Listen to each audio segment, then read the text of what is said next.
Good evening to all of you my dear student. कैसे बच्चे हो आप सब। और जैसे कि आपको पता है इस समय हमारी जो यूनिट 10 है इकोलॉजी, उसका जो फर्स्ट चैप्टर है ऑर्गेनिजम्स एंड पॉपुलेशन बच्चों, उसके अभी तक टोटल हम लोगों ने 4 लेक्चर्स लगाए हैं और आज हम लोग स्टार्ट करेंगे, वो स्टार्ट करेंगे लेक्चर नंबर 5 और इसमें हम लोग बात करने वाले हैं आज पॉपुलेशन एट्रीब्यूट्स की। एट्रीब्यूट्स का मतलब होता है गुण। अगर हिंदी में बोले तो एट्रीब्यूट्स का मतलब होता है गुण। मतलब पॉपुलेशंस को अफेक्ट करने वाले उन फैक्टर्स की बात करेंगे जो पॉपुलेशंस को अफेक्ट करते हैं, जैसे मोर्टेलिटी रेट है, नेटेलिटी रेट है, इमिग्रेशन है, इन सभी फैक्टर्स की हम लोग बात करने वाले हैं। तो चलिए बच्चों स्टार्ट करते हैं अपने इस ब्यूटीफुल सेशन को। तो सबसे पहले अगर हम बात पॉपुलेशंस की करें तो बच्चों पॉपुलेशंस की डिफिनीशन जैसे कि मैंने आपको पहले ही बताया हुआ है। पॉपुलेशंस का मतलब क्या होता है? पॉपुलेशन का मतलब होता है एक पर्टिकुलर स्पीशीज के मेंबर एक जो कन्फाइंड एरिया में रह रहे हैं तो हम बोलते हैं वो उस जगह की पॉपुलेशन है। जैसे हम बोले कि मान लो कोई सिटी है, हम मान लेते हैं कोई सिटी, उस सिटी का एरिया ये है, तो इस एरिया के अंदर अगर कोई एक स्पीशीज है, मान लेते वो एक स्पीशीज, मान लेते कोई डॉग की एक स्पीशीज है और उस डॉग की स्पीशीज के यहाँ लगभग अगर 10,000 मेंबर रहते हैं इस पर्टिकुलर एरिया में, तो हम बोलेंगे ये डॉग की जो पॉपुलेशन है वहां पर 10,000 है। अगर हम बात करें ह्यूमन की कि यहाँ पर इस एरिया में, इस कन्फाइंड एरिया में 1 लाख लोग रहते हैं, मतलब 1 लाख ह्यूमन रह रहे हैं, तो हम लोग क्या बोलेंगे कि ह्यूमन की पॉपुलेशन वहां पर कितनी है? 1 लाख है।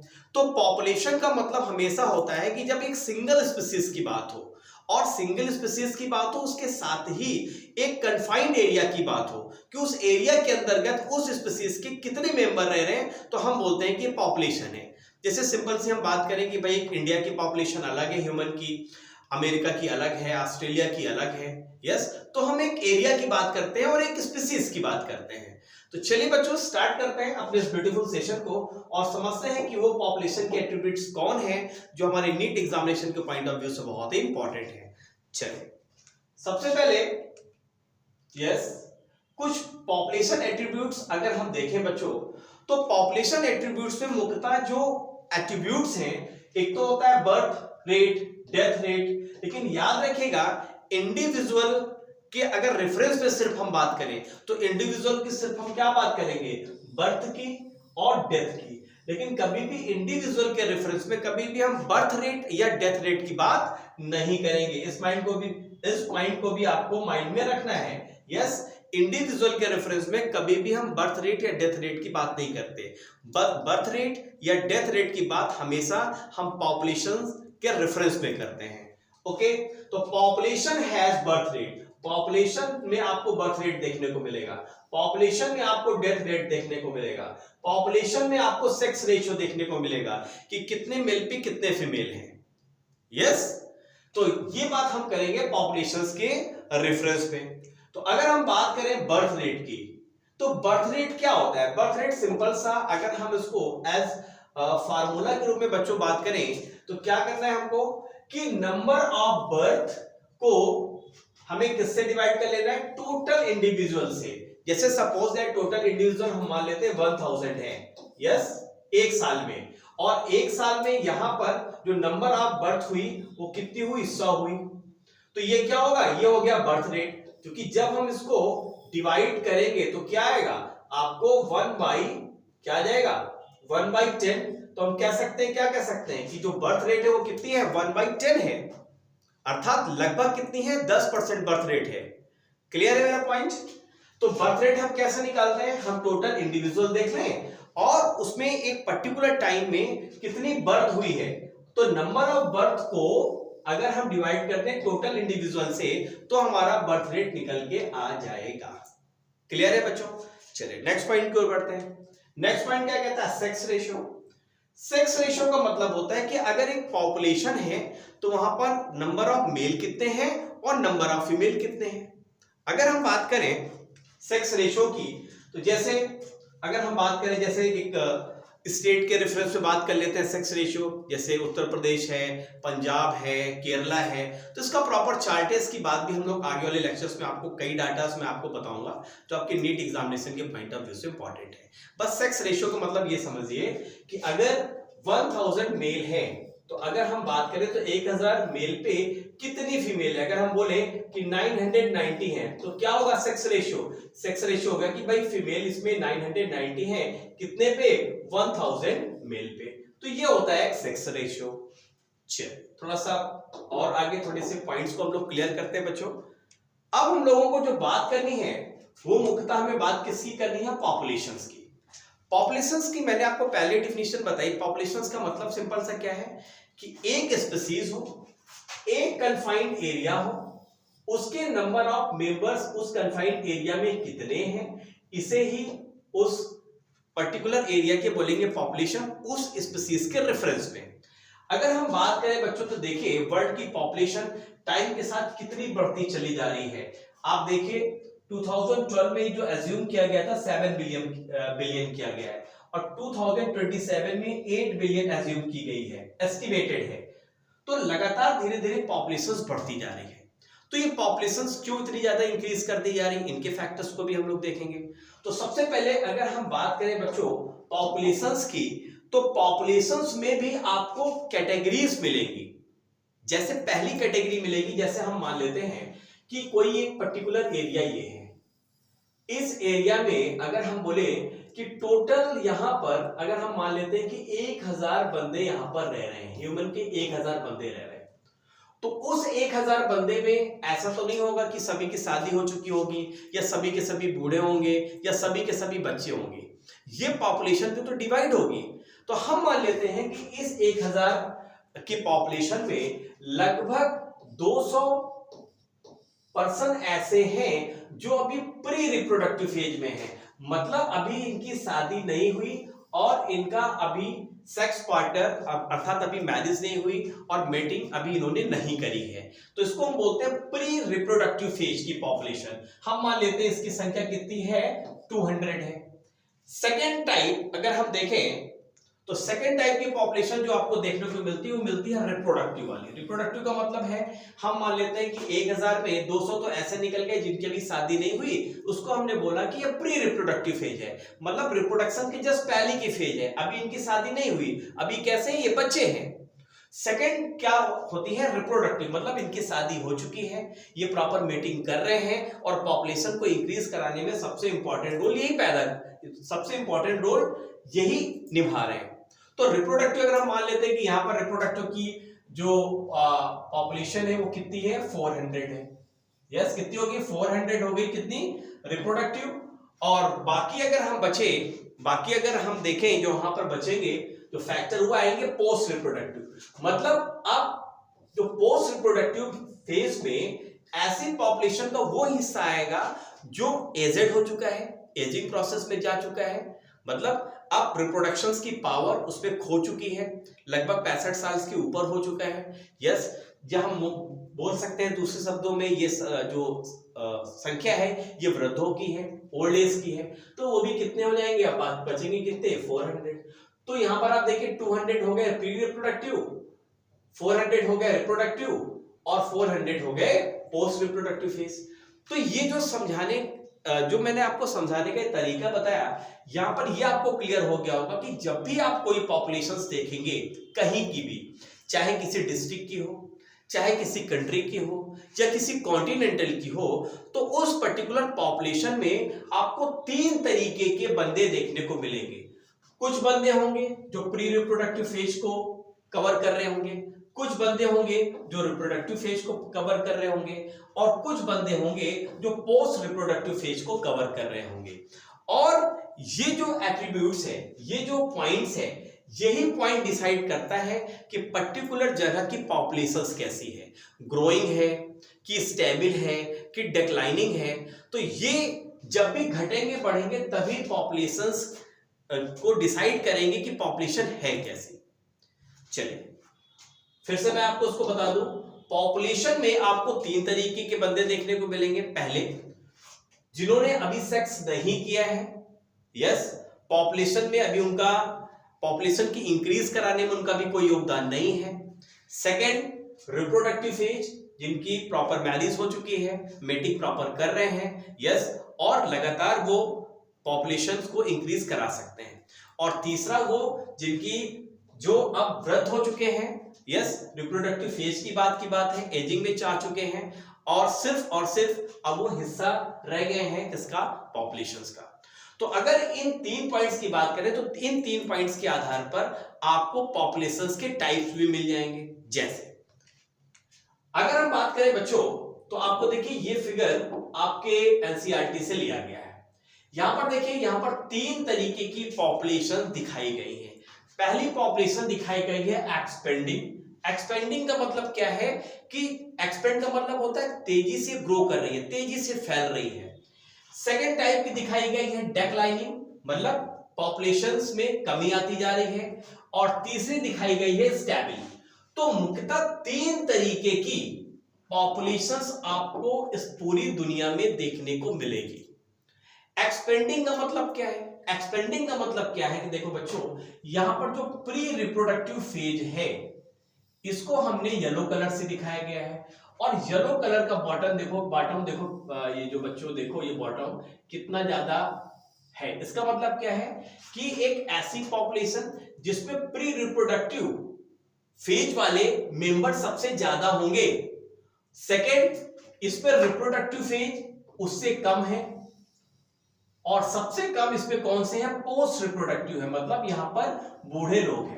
तो सबसे ज्यादा संख्या कितनी किसकी है? जिन्होंने अभी मैरिज नहीं की है, प्री रिप्रोडक्टिव फेज मतलब अभी यंग है, यस। सेकेंड रिप्रोडक्टिव, और थर्ड पोस्ट रिप्रोडक्टिव।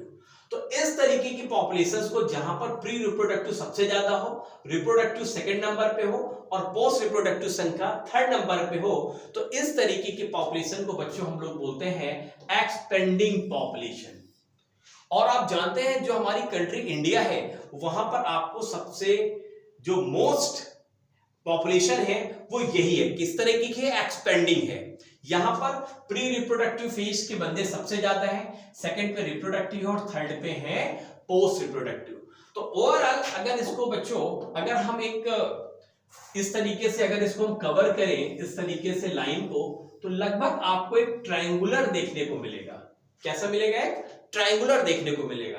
तो ये किसकी शो कर, किस कंट्री की पॉपुलेशन शो कर रहा है एक्सपेंडिंग? इसका सबसे अच्छा एग्जांपल क्या है बच्चों? सबसे अच्छा एग्जांपल है इसका इंडिया। तो इंडिया की पॉपुलेशन कैसी है? एक्सपेंडिंग है। चलिए थोड़ा सा और आगे बढ़ते हैं। यस, एग्जांपल क्या है इसका? इंडिया। सेकंड आप देखिए, यहां पर आपको डेक्लाइनिंग दिख रही है। डेक्लाइनिंग में आप क्या देखेंगे? यहां पर चूंकि हमने येलो को किससे दिखाया है? Pre reproductive. तो यहां पर देखिए प्री रिप्रोडक्टिव की संख्या क्या है? बहुत कम है, सबसे कम है। यस, रिप्रोडक्टिव की संख्या क्या है? यहां पर सबसे ज्यादा है। और इससे नीचे क्या आएंगे आप देखेंगे? Post reproductive. तो लगभग अगर आप देखेंगे तो इस तरीके की जहां पर आपको पॉपुलेशंस में मेंबर्स मिले, तो ऐसी पॉपुलेशंस को हम बोलते हैं डेक्लाइनिंग पॉपुलेशन। और ये डेक्लाइनिंग पॉपुलेशन बच्चों, इसका सबसे बेस्ट एग्जांपल क्या है? जापान। अगर इसको भी जिस तरह से हम लोग ने यहां पर ट्रायंगुलर बनाया था बच्चों, यहां पर जिस तरह से हम लोग ने ट्रायंगुलर बनाया था, तो इस तरीके से अगर यहां पे देखें तो आपको लगभग ऐसा मिलेगा जैसे अर्न शेप। इसको बोलते हैं डेक्लाइनिंग अर्न शेप, जैसे घड़े की शेप का है। तो इसका सबसे अच्छा एग्जांपल क्या है? जापान। थर्ड आप देखिए, थर्ड में है यहां पर चाइना। इसका एग्जांपल दिखा है चाइना। यहां पर जो पॉपुलेशन कैसी? स्टेबल है। यहां पर आप देखिए प्री रिप्रोडक्टिव और रिप्रोडक्टिव की संख्या लगभग क्या है? बराबर है। आप देख रहे हैं यहां पे। तो यहां पर जो आपको पॉपुलेशंस मिलेगी वो कैसी मिलेगी? स्टेबल मिलेगी। यहां पर कम कौन है? यहां पर कम है आपके पोस्ट रिप्रोडक्टिव। तो अगर यहां पर बच्चों, अगर एक इस तरीके से अगर हम इन सारे पॉइंट्स को कवर करें तो लगभग आपको लगेगा जैसे बेल शेप्ड है। तो चाइना की जो पॉपुलेशन है वो बेल शेप्ड है, स्टेबल पॉपुलेशन है। जापान की डेक्लाइनिंग है, जिसको हम बोलेंगे अनशेप्ड है। इंडिया की एक्सपेंडिंग है, जिसको हम बोलेंगे ट्रायंगुलर शेप्ड है। तो आपसे डायरेक्ट क्वेश्चन पूछा जा सकता है कि ट्रायंगुलर शेप्ड पॉपुलेशन कहां मिलेगी? इंडिया के केस में। यस, बेल शेप्ड कहां पर मिलेगी? चाइना के केस में। अनशेप्ड कहां पर मिलेगी? जापान के केस में। तो आपको ये पॉइंट जरूर याद रखना है, बहुत इंपॉर्टेंट ये पॉइंट्स है बच्चों, और डायरेक्ट क्वेश्चन यहां से बन सकता है। चलिए सबसे पहले जैसे कि मैंने बात किया एक्सपेंडिंग की, तो एक्सपेंडिंग की कहां मिलेगी आपको? इंडिया में। और इसका जो आपको फिगर दिखेगा वो कैसा दिखेगा? ट्रायंगुलर दिखेगा। जैसे कि मैंने यहां पर बताया कैसा है ये यहाँ पर, ये बिल्कुल ट्रायंगुलर है। तो एक्सपेंडिंग पॉपुलेशन का सबसे अच्छा एग्जांपल क्या है, इंडिया। सेकंड पॉइंट पे आते हैं, सेकंड आते हैं स्टेबल। स्टेबल पॉपुलेशंस कहां देखने को मिलेंगे आपको, चाइना में। और ऐसी पॉपुलेशंस को अगर आप शेप बनाएंगे तो कैसी होगी, जैसे बेल शेप्ड, जैसे घंटी होती है ना, घंटी शेप्ड की। थर्ड आता है हमारी कौन सी, डेक्लाइनिंग। डेक्लाइनिंग में आपको कहां देखने को मिलेगी, जापान में। और ये होगी बच्चों अर्न शेप्ड। अर्न शेप्ड का मतलब क्या है, जैसे घड़ी की तरीके की, इस तरीके से। तो इस तरीके के 3 तरीके की पॉपुलेशंस देखने को मिलेगी ऑन द बेसिस ऑफ कि वहां पर प्री रिप्रोडक्टिव फेज के मेंबर कितने हैं, रिप्रोडक्टिव फेज के कितने हैं, और पोस्ट रिप्रोडक्टिव फेज के मेंबर कितने हैं। इसके आधार पर आप पॉपुलेशंस को बता पाएंगे कि पॉपुलेशंस कैसी है। जैसे हमने इंडिया के केस में बोला कि एक्सपेंडिंग है, और हमने चाइना के केस में बोला स्टेबल है, और जापान के केस में हमने बोला डिक्लाइनिंग है। क्यों, क्योंकि हमने यहाँ पर देखें कि प्री रिप्रोडक्टिव, रिप्रोडक्टिव और पोस्ट रिप्रोडक्टिव फेज के मेंबर्स कितने कहां पर है। क्लियर है, चलिए और थोड़ा सा आगे बढ़ते हैं।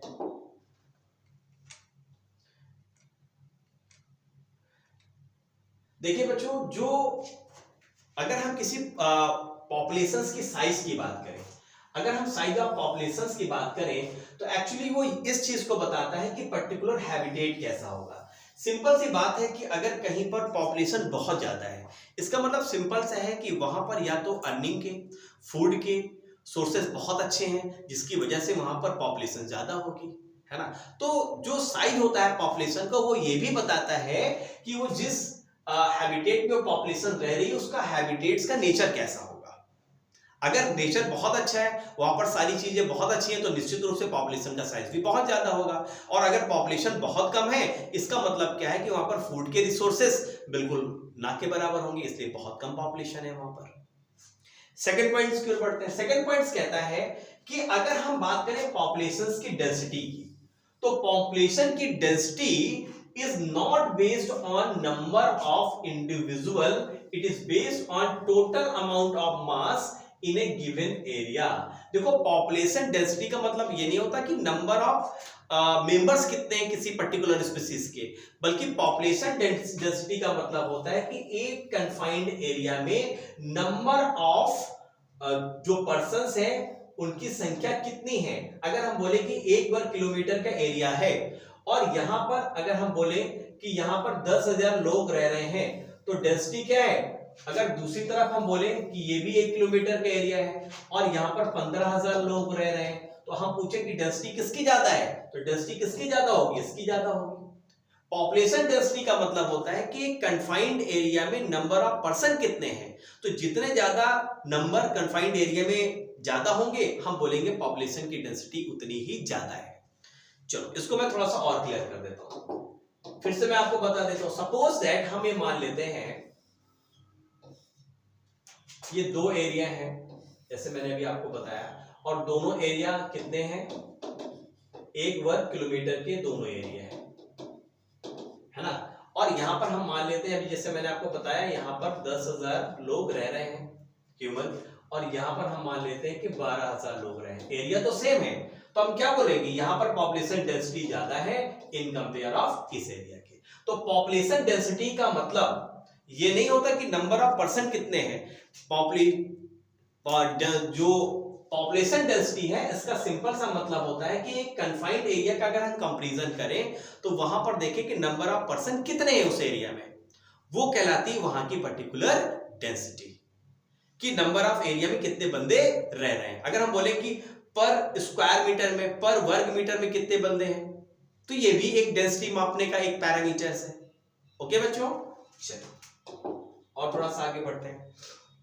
नेक्स्ट पॉइंट कहता है कि कुछ केसेस में हम रिलेटिव डेंसिटी को लेते हैं, वहां पर एब्सोल्यूट डेंसिटी को नहीं लेते हैं। जैसे number of different fish trap in one trap. जैसे सपोज दैट हमको कोई नदी है, और नदी के अंदर हमें देखना है कि पर्टिकुलर अगर मान लेते हैं उस नदी में 3 स्पीसीज हैं, ए, बी और सी, 3 तरीके की स्पीसीज हैं जो इस नदी में रह रही हैं। यस, तो अब हमको ये तो हम गिनने नहीं जाएंगे कि यहाँ पर कितनी ए की स्पीसीज है, बी की कितनी है, सी की क्या है। तो हम किस तरह से रिलेटिव डेंसिटी निकालेंगे कि एक बार हम जाल फेंकेंगे और एक बार की जाल फेंकने में हमें क्या होगा, हमें लगभग हम मान लेते हैं कि 100 फीसेस आ गई। तो 100 फीसेस में हम देखेंगे कि ए की कितनी है, जैसे सपोज दैट हमको मिली ए की 40 मिली, हमको बी की 10 मिली और सी की हमें 50 मिल गई। तो आप यहाँ पर क्या देख रहे हैं, यहाँ पर आप देख रहे हैं कि अगर एक बार हमने ट्रैप डाला है तो सबसे ज्यादा स्पीसीज किसकी मिल रही है, सी वाली। उससे सेकंड नंबर पे कौन आ रही, ए पे, और थर्ड नंबर पे कौन आ रही, बी पे। तो हम ये कह सकते हैं कि यहाँ पर इस नदी में जो सबसे ज्यादा डेंसिटी है वो किसकी मिल रही है, वो सी स्पीसीज की मिल रही है। तो इस तरीके से भी कभी कभी हम एब्सोल्यूट डेंसिटी नहीं ले लेते बल्कि रिलेटिव डेंसिटी से ही अपना काम चला लेते हैं। तो इस तरीके से भी हम लोग रिलेटिव डेंसिटी निकाल लेते हैं। ठीक है बच्चों, चलिए नेक्स्ट पॉइंट की ओर बढ़ते हैं। जैसे टाइगर्स का अगर हम सेंसस की बात करें, जैसे आपको पता है नेशनल पार्क में तो वहां पर पग मार्क्स देखते हैं, फीटल पैलेट्स के आधार पर हम पता लगाते हैं कि कितने टाइगर्स की संख्या होगी। तो कुछ इस तरीके से पॉइंट्स थे जो हम लोग ने पॉपुलेशंस के रेफरेंस पे बात करी। चलिए जरा कुछ पॉइंट्स और समझते हैं बच्चों। यस देखो ये जो फिगर है बच्चों, ये हमने एनसीईआरटी से लिया है और यहां पर देखिए पॉपुलेशन डेंसिटी को कैपिटल एन से दिखाया गया है। पॉपुलेशन की डेंसिटी की अगर हम बात करें, डेंसिटी का मैंने आपको क्या बताया, एक कन्फाइंड एरिया में नंबर ऑफ पर्सन कितने हैं उसको हम बोलते हैं पॉपुलेशन डेंसिटी। अब अगर पॉपुलेशन की डेंसिटी, अगर कई बंदे निकल के इस एरिया पे आएंगे तो पॉपुलेशन की डेंसिटी क्या होगी, इंक्रीज करेगी। अगर इस पॉपुलेशन डेंसिटी से, पॉपुलेशन डेंसिटी में अगर डेथ हो जाए तो उससे क्या होगी, पॉपुलेशन की डेंसिटी क्या होगी, कम होगी, क्योंकि मोर्टिलिटी अगर बात करें, अगर इस पॉपुलेशन की डेंसिटी में, अगर इस पॉपुलेशंस में अगर बर्थ रेट ज्यादा हो जाए, डेथ रेट कम हो जाए तो क्या होगा, पॉपुलेशन डेंसिटी क्या होगी, बढ़ेगी। अगर इस पॉपुलेशन से निकलकर कुछ लोग बाहर चले जाएं अपने काम धंधे के लिए तो क्या होगा, पॉपुलेशन की डेंसिटी क्या हो जाएगी, कम हो जाएगी। तो अगर किसी कन्फाइंड एरिया से पॉपुलेशन से बंदे निकल के बाहर जाते हैं तो इसको बोलते हैं इमिग्रेशन, और अगर वहां पर बंदे आते हैं तो बच्चों इसको बोलते हैं हम इमिग्रेशन। तो I for in, I for immigration, और E for immigration, E for exit. तो अगर ये बाहर जा रहे हैं तो इमिग्रेशन, अगर आ रहे हैं तो इमिग्रेशन, अगर इस पे डेथ हो रही है तो हम बोलेंगे मोर्टिलिटी, और अगर यहां पर जन्म हो रहा है तो इसको बोलेंगे नेटिलिटी। तो अगर यहां पर डेथ रेट कम है और नेटिलिटी ज्यादा है, बर्थ रेट ज्यादा है, तो निश्चित रूप से क्या होगा, population density will be increase. तो अगर बच्चों इसको कुछ और हम लोग डीप तरीके से समझते हैं, देखिए यहां पर क्या है कि अगर हम मान लेते हैं कि जो n है, यहां पर क्या कह रहा है कि Fn is the population density at A time t। हम ये मान लेते हैं कि किसी पर्टिकुलर टाइम में n से हम किसी पॉपुलेशन डेंसिटी शो कर रहे हैं किसी एक पर्टिकुलर एरिया में, तब क्या होगा, then it's density at time t plus i. t plus i का मतलब क्या है, i मतलब हमने यहां से लिया इमिग्रेशन से, t प्लस आई। तो हम इसको किस तरह से इसको शो कर सकते हैं, इसको शो कर सकते हैं n t plus I is equal to n t plus b plus I minus d plus e। d यहां पर क्या है, d यहां पर है आपकी मोर्टिलिटी, e क्या है, e है यहां पर इमिग्रेशन, यस i क्या है, i है हमारा इमिग्रेशन, और b क्या है बच्चों, b है नेटिलिटी। तो इस तरीके से इसको इस इक्वेशंस के फॉर्म में हम यहां पर एक्सप्रेस कर सकते हैं। चलिए नेक्स्ट पॉइंट पे बढ़ते हैं, कुछ और पॉइंट्स देखते हैं। यस अगर हम बात करें कि पॉपुलेशन कब अनकंट्रोल हो सकती है, पॉपुलेशन में भी अनकंट्रोल किस सिचुएशन में हो सकती है, सिचुएशन होगी कि अगर फूड रिसोर्सेस अनलिमिटेड हैं, जो कि आइडियली नहीं होता है। आपको पता है फूड के लिए ही तो सबसे ज्यादा लड़ाई चल रही है, फूड के लिए तो झगड़ा है। तो फूड अगर रिसोर्सेस अनलिमिटेड होंगे तो पॉपुलेशन क्या होगी, अनकंट्रोल हो सकती है। पॉपुलेशन किस पे डिपेंड करती है भाई, पॉपुलेशन इस बात पे डिपेंड करेगी कि उस पर्टिकुलर एरिया में बर्थ रेट कितना है। अगर बर्थ रेट ज्यादा है और डेथ रेट कम है तो डेंसिटी निश्चित रूप से बढ़ेगी। तो बर्थ रेट पे डिपेंड करती है, मोर्टिलिटी रेट पे डिपेंड करती है, या डेथ रेट पे डिपेंड करती है, इमिग्रेशन पे डिपेंड करती है, और इमिग्रेशन पे डिपेंड करती है पॉपुलेशंस का साइज। ओके बच्चों, चलिए नेक्स्ट पॉइंट क्या कह रहा है, कह रहा है कि under normal condition, under normal condition birth and death is most important for population density. अगर एक नॉर्मल कंडीशंस की बात करें तो पॉपुलेशंस के लिए दो फैक्टर सबसे इंपॉर्टेंट है, पहला बर्थ रेट और दूसरा डेथ रेट। क्लियर है? नेक्स्ट क्या कर रहा है, while immigration is seasonal variation. जबकि हमारा जो इमिग्रेशन है और जो इमिग्रेशन है बच्चों, ये सीजनल वेरिएशन है, लेकिन मुख्यतः जो दो फैक्टर हैं जिसपे पॉपुलेशंस डिपेंड करती हैं वो है नेटिलिटी और वो है मोर्टेलिटी। इस तरीके से बच्चों आज हम लोग ने समझा पॉपुलेशंस के कुछ एट्रीब्यूट्स को जो हमारे नीट एग्जामिनेशन के पॉइंट ऑफ व्यू से बहुत ही इंपॉर्टेंट है। तो बच्चों अगर आपको ये लेक्चर अच्छा लगा है तो आपको करना क्या है, लाइक करना है, शेयर करना है अपने दोस्तों के साथ। और जो बच्चे यहाँ पर नए हैं उनका मोस्ट वेलकम है बच्चों। और अगर आप ये जानना चाहते हैं कि किस तरीके से मेरे आने वाले लेक्चर्स के नोटिफिकेशन आपको प्रॉपर मिलते रहें, या आने वाले लाइव सेशंस के नोटिफिकेशन आपको मिल जाए, या मेरे सारे के सारे लेक्चर आपको एक जगह मिल जाए, तो करना क्या है, आपको गूगल प्ले स्टोर में जाके हमारे ऐप को डाउनलोड करिए, डीएनसी में एजुकेशन केबिन मीडिया। सेकंड, अगर ये लेक्चर्स अभी आप यूट्यूब पे देख रहे हैं तो अभी के अभी चैनल्स को सब्सक्राइब कर लीजिए, बेल आइकन जरूर प्रेस कर लीजिए जिससे आने वाले लेक्चर्स के नोटिफिकेशन आपको मिलते रहे। अगर कोई प्रॉब्लम है तो यहाँ पर 2 मोबाइल नंबर दिए गए हैं, आप इन मोबाइल नंबर पे फोन करके अपनी प्रॉब्लम्स को सॉल्व करा सकते हैं। तो मिलते हैं बच्चों नेक्स्ट सेशन में नए टॉपिक के साथ। तब तक के लिए bye bye, see you, bye, have a nice day.